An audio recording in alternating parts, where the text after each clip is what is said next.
Today we're going to be drawing the wolf from Peter and the Wolf. So to start, your paper is going to be need to go the tall ways. I'm going to be using a Sharpie, but you should use a pencil so you can erase. And the very first thing we're going to start with are the eyes today. So kind of in the middle of the paper, I'm going to draw 2 circles. So 1 and 2. And inside of those, I'm going to draw 2 more circles. So 1 and 2. And then we're going to draw the little highlight in the eye, like our wolf is looking in a direction. I'm going to go ahead and fill this circle in so you can see it, but you can wait to do this step. So now that we have the eyes, we're going to kind of add the shape of the eye because they come up at an angle. So I'm going to curve up and then curve back down to the edge of the eye. This is almost just like a V or a 7 shape, but just a little bit more curved. And again, that V shape at the bottom.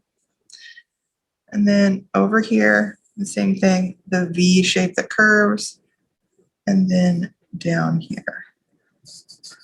And again, I'm going to fill that in.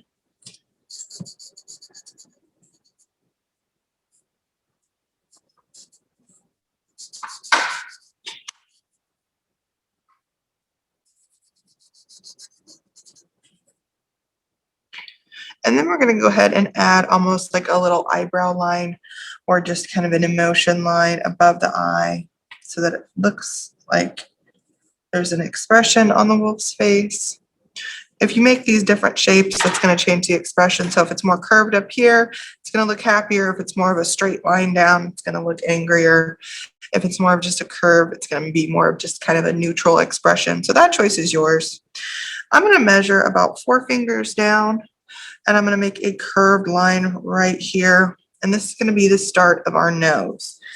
So that curved line I just made is about 3 fingers wide. So that's about 3 fingers wide. And then you're going to add 2 C shapes on either side. And inside of those C shapes, I want you to go ahead and add 2 circles for the nostrils. And then you're going to connect these with another kind of C or rainbow shape. And again, I'm going to fill this in because I want a black nose. If you don't want a black nose, you don't have to use that color.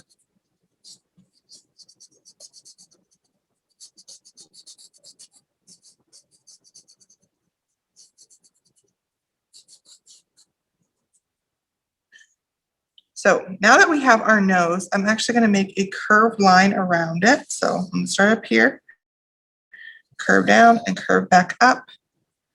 And usually because dogs and wolves kind of have the same snout, they always have a second bottom portion of their mouth for their jaw. So we're going to make that second bottom portion. If you wanted to add a tongue or teeth, you could do that. That choice is yours.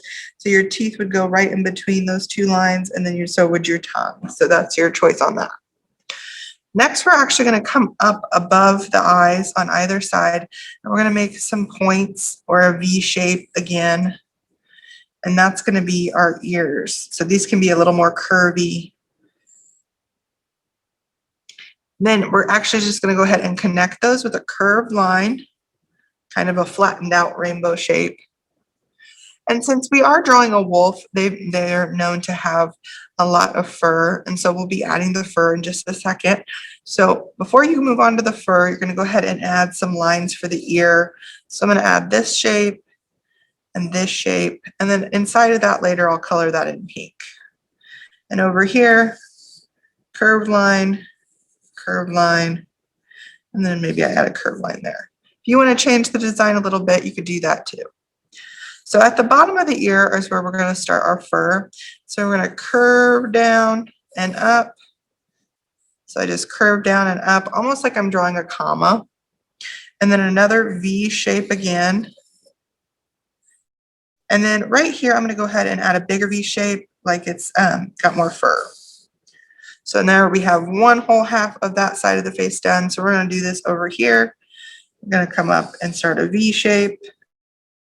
And these don't have to match on either side. If you have a dog at home or a cat at home, you know that their fur is not even on either side. It can look different in color and in shape. So we're just going to continue. There's a V shape there. So that one kind of ended up higher than this one. So maybe I fill it in right there. Either is fine.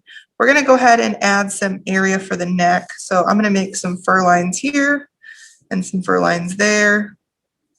And then everything below that will be kind of fur. So to make more fur, you can make kind of random zigzag lines or kind of like V shapes, and it'll kind of look eventually like it has that fur. So underneath, I'm going to make a tiny little zigzag for kind of its under chin fur.